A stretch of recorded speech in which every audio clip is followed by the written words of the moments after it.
All right, guys. Last nose tackle video for today, and tomorrow I'm not 100% sure what's going to be going on. I might do more draft stuff, but I might be kind of taking the day off from draft stuff because we have spare time, and then we might be picking it up the next day. I'm not sure yet, so stay tuned. But we are going to finish up the nose tackle stuff here, and we're going to start with Nazir Stackhouse. I feel like we've been talking about Stackhouse for years, man. I feel like he's been in college since I was a little kid. Georgia Bulldog, 23 years old, pretty well sized. I mean, 327, hard to beat that. Legitimate nose tackle size. Arm length is disappointing, but tolerable. Didn't test very well, but again, he's a nose tackle, so what? For a nose tackle, honestly, it's not even that bad. Couple big boards have him getting drafted, a couple don't. The aggregate has him in like the 6th round ish. There was a time where he was thought much more highly of than this, but the production just isn't there. He gets basically no pressure at all. He is a pure early down run defender and not a playmaker, really. He played a lot in college. He does hit hard. He has a lot of knockback. When he crashes into an offensive lineman, it's a crash, and you feel it. So, hits with a lot of pop. He's somebody who can absorb multiple blockers and still hold his ground. He's very well built. I mean, he looks the part 100%. You wish his arms were a couple inches longer, but he is a true blue nose tackle, and there's value out there for that. Now, he needs to learn how to win leverage more. He's a little tall, and he doesn't sink his hips the way he needs to. He really doesn't bring anything to the table as a pass rusher. We're talking about 9 combined pressures over the last 2 seasons, so very one-dimensional. And he's another guy that is the last person to get his hand out of the grass. He is the last guy out of his stance. And look, it's not the end of the world when you're a nose tackle because you're not supposed to move that much anyway, but you are much better off getting a better start than that. So he's kind of your prototypical stock standard nose tackle who takes up space and is hard to block and only goes out there for early downs. As long as you have the right expectations of him, as long as you don't think he's going to be Aaron Donald or Warren Sapp or anything like that, Stackhouse can be exactly what you need. And the upside isn't quite there the way it was with like Cam Jackson. So I'll say 5th round. I think 5th round's okay. I think again, we're seeing this kind of player become more and more valuable because the running game is making a little bit of a comeback. So somebody like Stackhouse previously maybe would have been like a 6th rounder. Now, I think he's worth that 5th round pick. Okay, next up we have a very weird player, a very original player, Howard Cross III. Stick with me here. Notre Dame Fighting Irish, very unique player. He's a nose tackle, but he only weighs 285. He weighs less than 98% of the offensive linemen he's going to play against in the NFL, if not 99%. He's very short. He's got short arms. He's got big hands. I don't know what to say about that, but he's got big hands.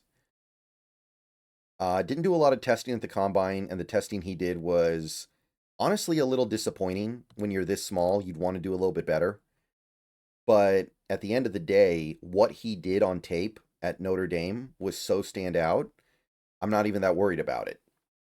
That being said, making this guy work in the NFL is going to be very hard. 6th round projection by the database. He was really, really productive in 2023, less so in 2024, but still good. He had almost 40 quarterback pressures in 2023 as a awkward but nevertheless effective nose tackle. I want to stress that. He is an absolute pain in the butt to deal with in the backfield. He shoots gaps, gets into the backfield, and makes plays on the ball, even though he should be getting swallowed up by these bigger offensive linemen. He's really good at running stunts. He's somebody kind of like how the Rams played defense last year where they ran a lot of stunts up front. That's where he excels. You get him in that situation, and he's going to be dangerous. He's really quick getting around blockers. He's really good getting to their edges and putting them in uncomfortable situations. He's very fiery and very sudden with his movement. He's very rapid. He's got great quick twitch. He's a ball of energy that kind of just overwhelms people with his effort, and he covers a lot of ground. Now, he's still very small. I don't think he's going to be a traditional NFL nose at all. And for some reason, his 2024 was a big disappointment. He does have a lot of bad reps where he just ends up on his back. And his run defense is, he is very dependent on getting a good angle on his man. If he gets squared up on, he's done. And he's got no bull rush. So this is a very unique player. You have to be the right kind of defensive mind to take advantage of this. If you think you can make it work, go for it. I would say 5th round pick. I must admit, I don't know how I would make it work myself. How can I have a nose tackle that is weak against the run and is inconsistent like this? Like, how am I going to make that work? How do I live with a nose tackle that ends up on his back a massive percentage of the time? Final nose tackle, Yahya Black of Iowa. Tested about as badly as you can test. Again, I'm not that worried about it because he's huge and he's a nose tackle and he's got giant arms. 35-inch arms. Hello. 336 pounds, 6'6". He is a massive man. So I'm not that troubled by the testing, but the testing was bad. Aggregate has him just barely getting drafted. He's been productive the last 2 years for Iowa. A lot of tackles, plays in the backfield, even a little bit of pressure.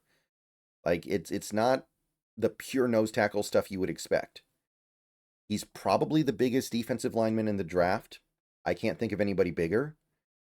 And he uses his length really well. Like, 35-inch arms, what are you going to do about that?